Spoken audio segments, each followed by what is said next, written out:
So I want to talk about machine learning and human learning. So I know you guys are waiting to go for drinks. I'm going to ask you to think a little before you drink. So just another 20 minutes. First, I want to introduce myself to you in a different way, more the way I see myself in my own head, which is with hair, college age, three-piece suit. I don't actually picture that part. But my name is Jonathan Rochelle. I'm a product manager at Google.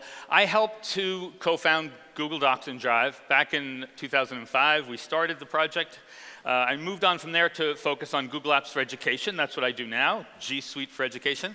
I also help produce Google Expeditions, which is an education product for VR. And now I'm working on a project called Jamboard. Anybody here heard of Jamboard yet? No, oh, there's one. You will. And I'm actually also, in education, I wear a couple of other hats. One is I'm a school board member. If any of you here are school board members or parents or part of a school, you'll know that that's probably the hardest job listed here. I got one clap there. I heard one clap. And I'm a father of 3 students. And I'll introduce them to you as well, because they are who inspire me to do work in education. When people ask me, how did you get into education, there were a bunch of reasons, but they are the most important 3. And I'll do them justice by introducing them the way they would like to be perceived in their current self, instead of the way I still see them as little kids. So that's Jeremy, Daniel, and Lauren. So how did I get to what I'm doing now is a fairly long journey. I've been at Google almost 12 years, which is shocking even to me. But in 2005, I had a startup that was bought. It was called 2Web Technologies, and that was the technology behind Google's spreadsheets. So Google Sheets, how many here use Google Docs or Drive or Sheets or any of those? Wow, yes, thank you. Thank you for using those products. Those products were all born from that moment when we grew into something much larger. Again, after 12 years. Those products have now aged, believe it or not. They've been refactored many times for you developers in the audience. But I moved on from those products into education about 4 years ago, and we started with nothing. However, we had a huge user base of educators using Google Docs and Drive in amazing ways, and that's what inspired us to do things in education. And we developed Google Classroom and Expeditions, and then Jamboard's just another product I work on that's not specifically education focused. But if you recognize this, this is what we're most proud of in Google Docs. This is really what it looked like almost 12 years ago. Or about 11 years ago, but it continues to be the most powerful thing, which is collaboration and working together. If you look at what's happened to our lives and try to associate that to what's happened in education, we've got the world of information, accessible and useful. All the information in the world, accessible and useful. In fact, we have it in our pockets. Each one of you has the world's information in your pockets. I'll bet there's not a single person here without a smartphone in their pocket, which is amazing to me. And we've got our own information, accessible and useful. And of course, I showed Drive here, but there are other products that help you do that as well. The world's information, all of our information. Now what? How are we going to change education to reflect the fact that that's what today is like? All the world's information in our pockets. What do we go to school to learn? Now at Google, we did some things to help the efficiency of teachers. That's what Google Classroom was about, to help efficiency. That's a very basic need. Make it easier. We still have teachers that are handing papers out, getting physical papers back. That takes away time from teaching, takes away their power. Their superpower is being with a child and teaching them. And they don't have that ability. More and more is put on them. So Classroom was meant to give them time back. But what's next? That's not enough. What will be the self-driving car of education? What's going to take us to that next level? What and how should our students learn? Today, I see so much facts and formulas. They're still memorizing them. It's memorization and repetitive practice. Homework, pages and pages of homework. Repetitive practice. Get it into your head so you can get it right on the test. Or should we focus on problem solving and tools that will be relevant in their lives and experiences? And this is where I want to make the comparison. How has learning changed? If you compare what has happened in machine learning to what has happened in human learning over the past couple of decades, maybe even longer, but let's just focus on the last couple of decades, maybe 3 decades. I will tell you, I almost named this talk Switched at Birth, because I feel like as I look at how we're teaching machines really well to think, to learn like humans. And it feels like we're still teaching humans to think and learn like machines. Get the facts in, stuff those facts into our heads. So I should never do that to a picture of my daughter, but I did. Hopefully my wife will excuse that. So computers, they always follow instructions. They're great at following instructions. It's what turned me on to computing, to programming. When I was a junior in high school, I realized the computer would do anything I said. I give it an instruction in code, and it does it. And then I realized I can give it hundreds and hundreds of lines of instruction, and it will do it. More than I could do in my head. So it becomes an extension of me. That's what turned me on about it. It was my ideas in code that the computer will just repeat. So computers always follow instructions. Humans, not so much. They don't really follow instructions, right? They've got minds of their own. We're doing what we want to do. And when we're asked to do something that's rote or boring, we don't want to do that. We want to do something fun. And that should be a positive thing. Computers are great at math. Give them a math problem, give them a formula. It doesn't matter what the formula is, maybe even the quadratic formula. Humans, again, not so much. We have to be taught for years and years to get to a level that a computer can do right away, immediately, just boom. But we go to school for years, we memorize all kinds of crazy tricks to do math without even understanding necessarily what we're doing. We're just following an algorithm. And computers are great at repetitive tasks, right? That's just robotics, that's what it's about. Repetitive tasks may be dangerous and dirty jobs too. Humans, again, not so much. We don't like to do those tasks. That's not good for us necessarily. Sometimes it is actually dangerous. And computers remember facts. They remember pretty much anything and everything. Any fact. And humans, again, I mean, look at this. This is just amazing numbers of books, of pages, of words, of letters. And this is just Texas case law over the past, I don't know how many years, that picture. So if you were a baby and could learn at the best speed a human could ever learn, and you start reading this, how old would you be before you even understood just this one little section of information? I would say you'd probably be pretty old. So humans, not so much, right? But then computing becomes even more powerful. Computers just went past all of those barriers that we used to have. They were already great at all these things, but speed, data capacity, data collection, miniaturization, Moore's law hit us, and we just can do anything. Every year it gets even more and more powerful and smaller and less power consumption. It just keeps going. And so we were able to teach them, humans were able to teach computers to do things like now recognize patterns, classify data, cluster data, do advanced thinking, rank relevance, predict future values, know what I'm going to buy next on Amazon. It's so good at that. That example there, it can read a sign in one language and give me that sign in my language because of machine learning, because of the power that is there for us. So what is machine learning? Let's just revert a little bit to say, well, what is it? And I'm going to use a couple of semantic things here that might sound incorrect, but I just want to make the relationship. When I first started coding, when I learned to code, the first thing we do is what? Hello world, right? Print hello world.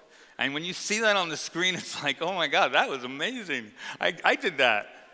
And of course, everybody else is like, wow.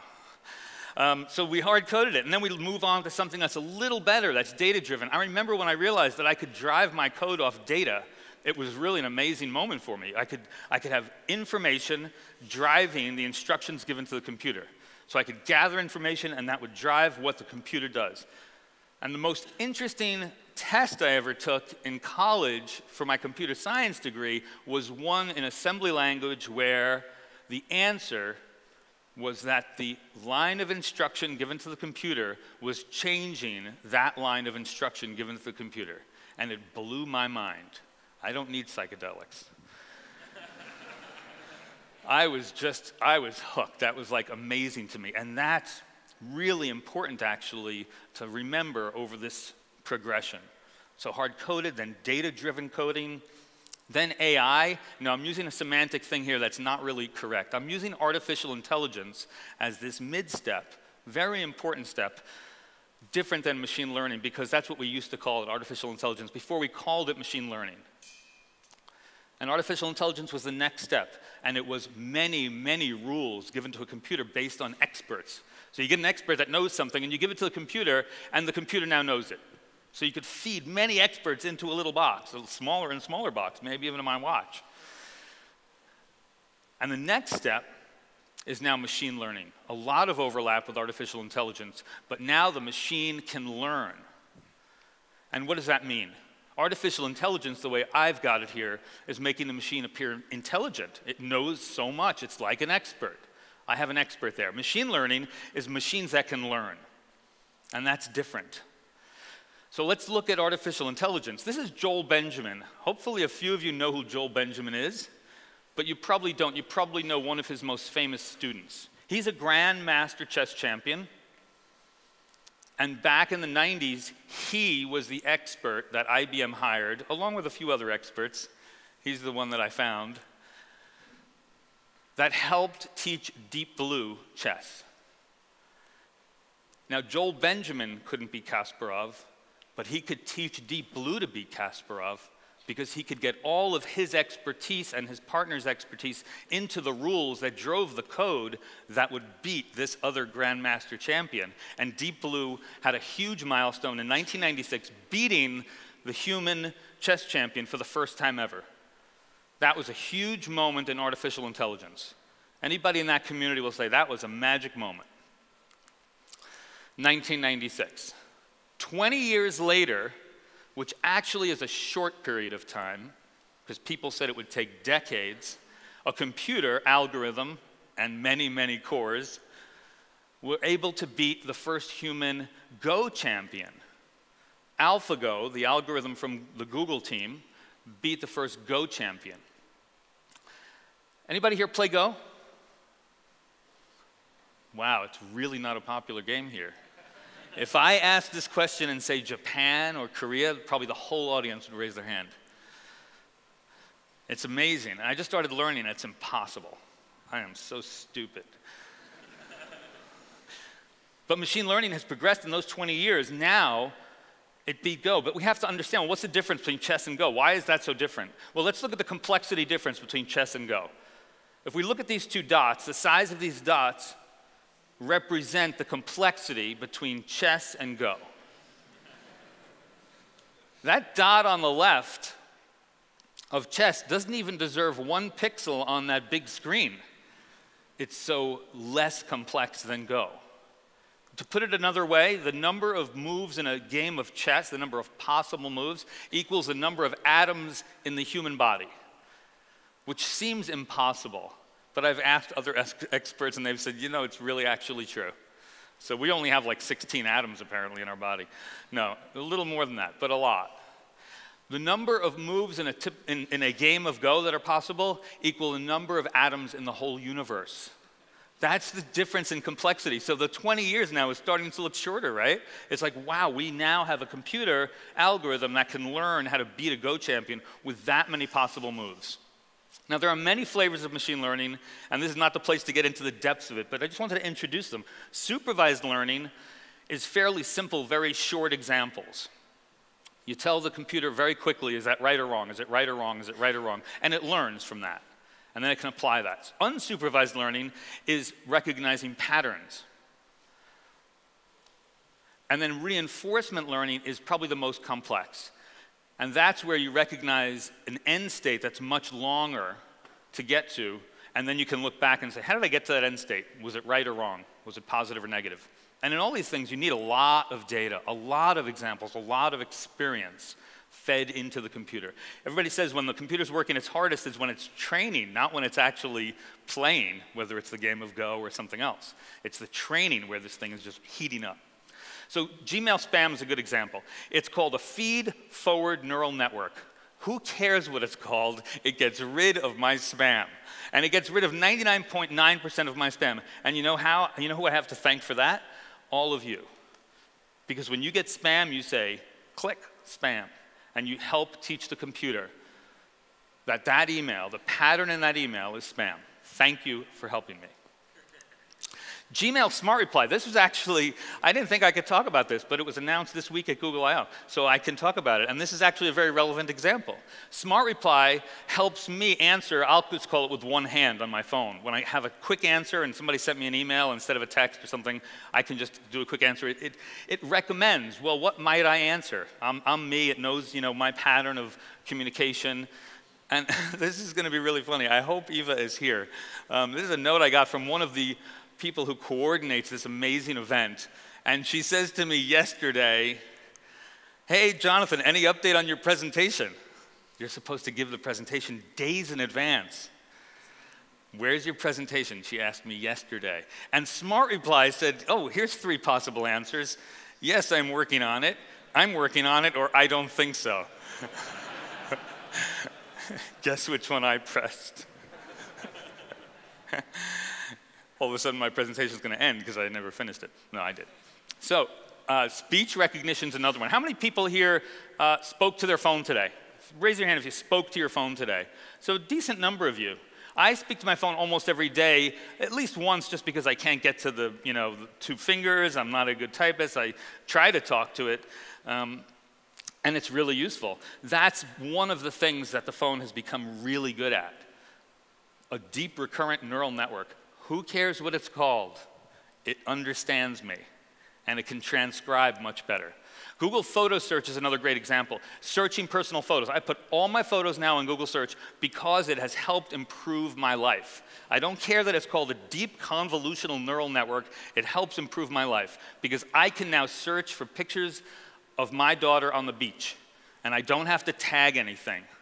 I can search for pictures of bugs. You can imagine why I want pictures of bugs for presentations when I'm like saying something about a bug. And it will give me pictures of bugs. It's insane. It's really amazingly confident and accurate. Pictures of my daughter skiing. Boom, I've got pictures of her skiing. I never had to tag it. It's so useful. And it improves your lives in other ways, really important ways. Anybody recognize that? Right, that's Snapchat. It can recognize my face because of machine learning, and I can do things that improve my life. So embarrassing. But seriously, it really does improve lives. This is Brittany Wenger. She was 17 years old when she discovered a better way to diagnose breast cancer. 17 years old. It was part of a science fair project that she did for the Google Science Fair. She ended up winning the science fair with that project. But she had to learn neural networks, big data, machine learning, and coding, not to mention all the tech behind that. She learned that for that project because it was that important. She wasn't at school learning that. She did this in her time. She was at school probably doing worksheets and answering test questions that were people trying to stuff facts into her head so she could think more like a computer, and she decided, no, I'm going to do something human. One of the most important things we can do is to learn that technology so we can apply it to higher level thinking. So we've seen that amazing exponential change in machine learning. What about the humans? Where is that curve going? Where has it gone? I'm taking an opinion here. This is not based on data, but my opinion is we haven't changed it enough. I actually am optimistic that we'll see that curve go. So I look for data. Say, where has it gone? Where is it going? And I look and I find a worksheet, an old worksheet that was done of a student in 4th grade, I think, maybe 5th. And it was just a bunch of rote problems, repeat, repeat, repeat, and you'll finally get it. And then I look at how that was done, and I find a worksheet that my son did in 4th grade, and this is long division. So of course it says at the top, DMS-CBD. Does anybody know what DMS-CBD stands for? Somebody knows. Divide, multiply, subtract, check, bring down. That's the algorithm for long division. It's brilliant. If I could just remember, divide, subtract, multiply, check, bring down. I could do long division just like a calculator can. And then he gets like an 80 and comes home with a B because he can't think like a calculator. And then I look at more current work of my current 5th grader. Yep. So that curve, actually, I'm being more optimistic than I should be, perhaps. To prove this, that we're coding our kids, I found this research study that was done on 5th graders that asked a problem with an open-ended answer. It was not a multiple choice. There are 26 goats and 10 sheep on a boat. How old is the captain of the boat? 5th graders. 75% of them gave a numeric answer. So there must be an answer in here. It's a question. They want us to answer it. There must be an answer. And most of them gave, I think 50% gave 36. It's so obvious that that's the answer. And when asked, they said, because in problems like these, we're usually asked to add the 2 numbers together. Little computers, so cute. Some of them said 16 because they're much smarter. They subtracted, and then one said 260. Much higher level thinking. He's like, all right, this is a trick question. Multiplication, boom. What could we do in learning technology? What could we do to move forward? Right? It's so easy to make fun of what we're doing sometimes, but what could we do? Maybe there are some ideas out there. First of all, we certainly could train teachers to teach in today's world. I don't think teaching programs have changed enough. I've never seen a teaching program that taught anything to do with homework, and they're all giving it. But they've never been trained on how to give it. What's good homework? What's bad homework? But then to use today's tools, a neural network, oh my God, I can't even use Google Sheets. Why would I try a neural network? Okay, well then let's learn some of that, and let's learn to teach some of that, and let's be comfortable with the kids knowing more than us, because that's certainly going to happen. And I've seen some of the best teachers that I know are the ones that are comfortable with that. It's like, no, today we're going to let Billy show us how to do something. And bring in the experts. It's easy to get to experts now. That's why I show here Hangouts and Skype and Twitter. You can get to an expert like that if you need one. And so many of them are willing to help. Bring them in. And use games to motivate learning. There's so many amazing games. And there's so much research that proves that games motivate learning. Yes, you have to learn how to apply them for learning so that the kids aren't just sitting there playing games all day. But you can use games. And I have proof that it works. On our dashboard in the car, I can switch it to show how many miles per gallon we're getting in the car. And as soon as I do that, I'm an amazing driver. And my son is like, go slower, go slower. I'm like, what's wrong? He's like, we're gonna hit 30 miles per gallon. And he can see it. Does anybody here have a Prius? A Prius? I thought in the Netherlands there'd be a lot of Priuses. In California there are. But I'm from New York, so every time I ask that question, nobody raises their hand. You get a score when you drive a Prius. So if you own a Prius, you're probably a really good driver. Very safe, maybe a little too slow. We can also make grades reflect learning, not everything else, not compliance to rules. Let's focus on the learning and understand, are the children learning using the lesson that I just used? Well, I don't know if I gave them a C for being late. All I know is that they're not very responsible. And yes, that might be an important thing to learn, but not necessarily in math class. And embrace failure. We've heard this from a lot of speakers. Failure is actually really important. Of course, Thomas Edison knew that. He failed so many times and succeeded sometimes. Carol Dweck says that every time a student makes a mistake, new brain synapses are formed. She's got research that shows that you learn better when you fail, and you don't learn much when you're just succeeding over and over and repeating and repeating and repeating. But a mistake makes you think. And we can match learning to the learner much better. We can take content, the format, and the pace of the learning and try to match it to the learner. And there is technology that can help us do that. And I love to say, if you've seen one student, you've seen one student. They're not like the student next to them. We're all different. We all learn different. And experiences are probably the most important thing we can do. And that's the most important insight, I think, from machine learning. Machine learning algorithms operate on a lot of data. A very simple machine learning algorithm is very, very successful with a lot of data. Not a complex machine learning algorithm with not enough data. And the same is true with humans. Give us experiences. I want to try. Let me do it. Don't make me sit there and listen to you do it. Field trips are a great way to provide more experiences. And if you can't go on field trips, there's VR. And it might sound silly. It's like, is that as good as visiting Versailles? Of course it isn't. But who can visit Versailles?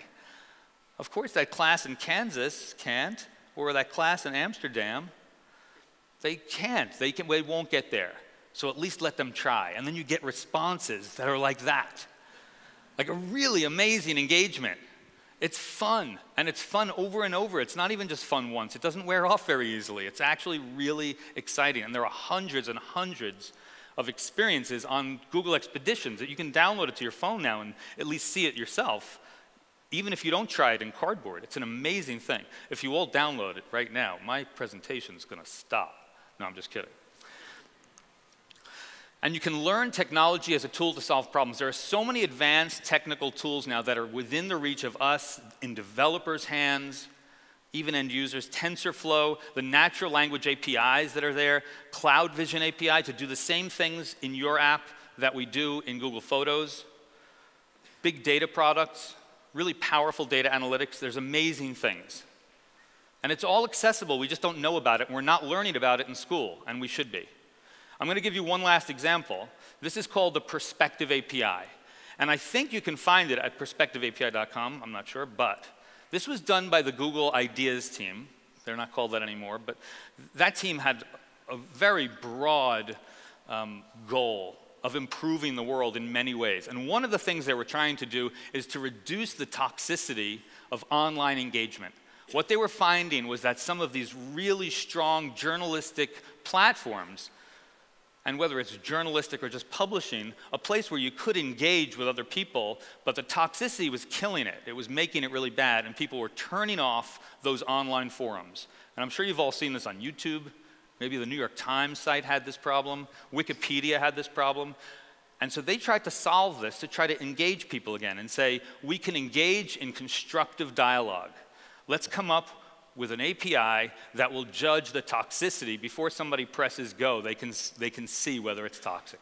So before somebody says, you are so stupid, it'll say, well, 97% chance this is a toxic comment. Are you sure you want to press go? Or maybe the system can even say, we're not going to press go for you. Now imagine if you could put this in a student's hands when they're in 5th grade, when they're in 3rd grade. Instead of not giving them email and taking their phones away, what if we could tell them, especially in middle school and high school, you could tell them, we're going to actually help you communicate. We're going to help you understand what it's like to communicate, because online communication is hard, and us adults, we're not even that good at it because we didn't grow up with it. You're growing up with it. We're going to help it make it better. Imagine if you could put that in the kids' hands, and they could see, whoa, I'm actually toxic. So you are so stupid is very toxic. They might change that. That is so stupid. It's no longer personal. That's now 94%. They brought it down to 94. They can play with this now. That is so dumb. Stupid is a stronger word than dumb. Now it's 76. Woo, I'm getting really bad. I'm so less toxic. Look, mommy, I'm not toxic. That is so dumb. And then they can reduce it even more by saying, that might be a bad idea. Look at the incredible reduction in toxicity. We could be teaching kids as they're making these mistakes, relating back to making mistakes, and to the technology, we can make amazing connections. And if we really want to get it down, we can just say, that is not a great idea. 2%, I'll hit go. Send that comment. That's a really important thing to teach kids, how to communicate, particularly online when it's so hard to do. And I know as a parent it's really hard because we almost can't relate to how deep they are connected to it. Things like this exist. So let's learn from experiences. The same way machines learn from experiences, let's make that more prevalent in human learning. And from failure, let's not make failure an F word in education. Let's make it something really positive. Let's let kids fail and not make that a horrible thing. And I don't mean get an F on a report card. I mean, oh, that's a great mistake. What did we learn? And use technology as a tool. I would never advocate that we just teach technology, that technology can take over the role of a teacher. That's not anything I would ever advocate. but let's give the teacher the opportunity to teach with those tools. And learning is not memorizing, learning is understanding. Let's not force those facts into our kids' heads. Let's teach them to understand. And let's learn how to learn to solve unknown problems. That's the most important thing we can do. Thank you.